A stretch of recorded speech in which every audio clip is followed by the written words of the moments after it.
वंदे मातरम, कक्षा 12वीं, विषय हिंदी ऐच्छिक, पुस्तक अंतरा, भाग 2, पाठ जीवनी फणीश्वरनाथ रेणु, भाग 1।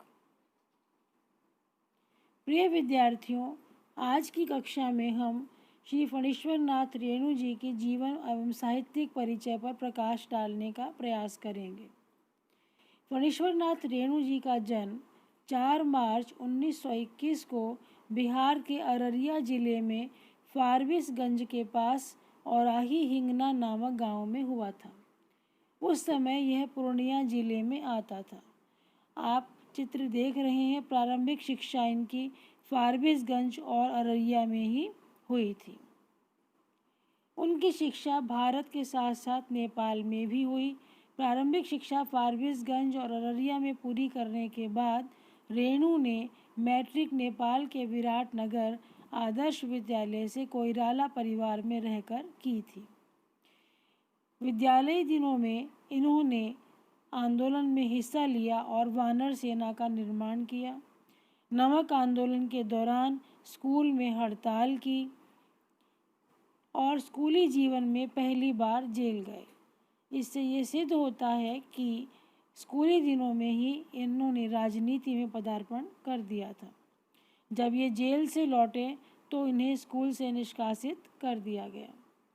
पंडित रामदेनी तिवारी से इन्होंने स्वराज की शिक्षा का ज्ञान हासिल किया और जीवन भर पंडित रामदेनी तिवारी का असर या उनकी दी हुई शिक्षा का असर इनके व्यक्तित्व में साफ झलकता हुआ दिखाई देता है। विद्यालय के समय से ही अभिनय और लेखन में इनकी विशेष रुचि रही। खंगार सेवक नामक पत्रिका इन्होंने पढ़ाई के दौरान विद्यालय दिनों में ही प्रकाशित की थी। ली अकादमी में पढ़ने के दौरान इन्होंने अपनी प्रथम परीक्षा कहानी लिखी जब ये 9वीं कक्षा में पढ़ते थे। इन्होंने इंटरमीडिएट काशी हिंदू विश्वविद्यालय से 1942 में की और इसके बाद इन्होंने स्वतंत्रता संग्राम में सक्रिय भागीदारी प्रारंभ की, जिसके पश्चात 1950 में भी उन्होंने नेपाल क्रांतिकारी आंदोलन में हिस्सा लिया, जिसके परिणाम स्वरूप नेपाल में जनतंत्र की स्थापना हुई। चित्र में आप देख रहे हैं नेपाल के विराटनगर आदर्श विश्वविद्यालय का चित्र आपके समक्ष प्रस्तुत किया गया है। ये जो चित्र आप देख रहे हैं पटल पर, ये उनके पुराने निवास स्थान का चित्र है, जहां उनकी पत्नी एवं उनका चित्र दीवार पर लगाया गया है। ये उनके घर के बाहर का दृश्य आप देख रहे हैं। पुराने तरीके का बना हुआ मकान है जो फणीश्वरनाथ जी का पैतृक घर है।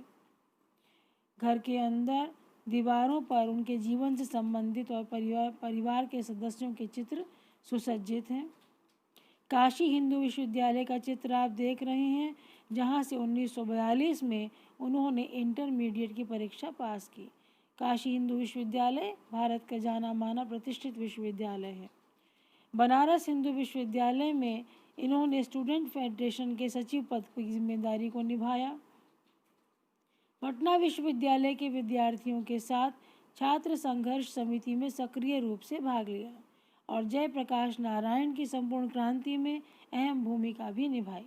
1952-53 के समय वे भीषण रूप से रोगग्रस्त रहे, जिसके बाद उनका लेखन की ओर झुकाव बढ़ता चला गया।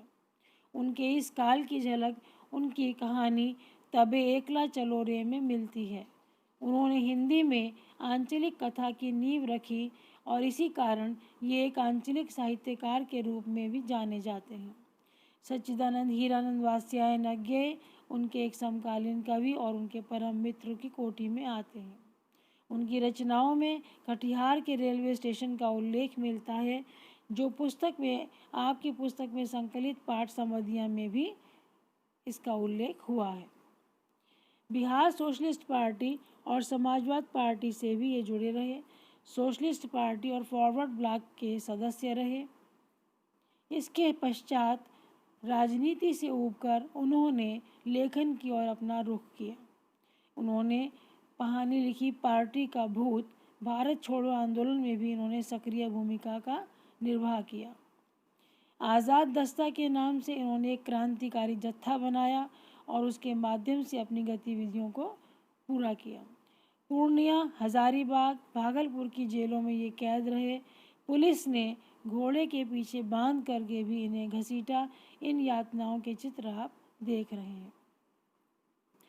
अगर हम फणीश्वर नाथ जी की लेखन शैली की ओर ध्यान दें तो हम पाएंगे कि इनकी लेखन शैली वर्णनात्मक थी। मनोवैज्ञानिक सोच का विवरण बहुत ही लुभावने तरीके से करते थे। पात्रों का चरित्र निर्माण बहुत ही सुंदर तरीके से किया जाता था और एक सामान्य सरल मानव मन की प्रस्तुति के अतिरिक्त वह और कुछ दिखाई नहीं देता था। इनकी लगभग हर कहानी में पात्रों की सोच घटनाओं से प्रेरित होती थी। एक आदिम रात्रि की महक इसका एक सुंदर उदाहरण है।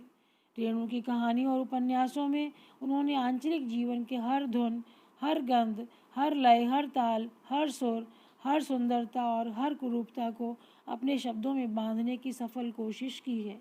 उनकी भाषा शैली में एक जादुई असर है जो पाठकों को बांध कर रखने में सफल होता है। रेणु एक अद्भुत किस्सा गो थे। उनकी रचनाएं पढ़ते हुए ऐसा लगता है मानो कोई कहानी सुना रहा हो।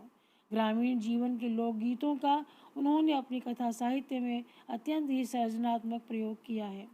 इनका लेखन प्रेमचंद की सामाजिक यथार्थवादी परंपरा को आगे बढ़ाता है और इन्हें आज़ादी के बाद का प्रेमचंद की संज्ञा भी दी जाती है। अपनी कृतियों में उन्होंने आंचलिक पदों का बहुत ही सुंदर प्रयोग किया है। जय गंगा रिपोर्टाज का चित्र आप देख रहे हैं।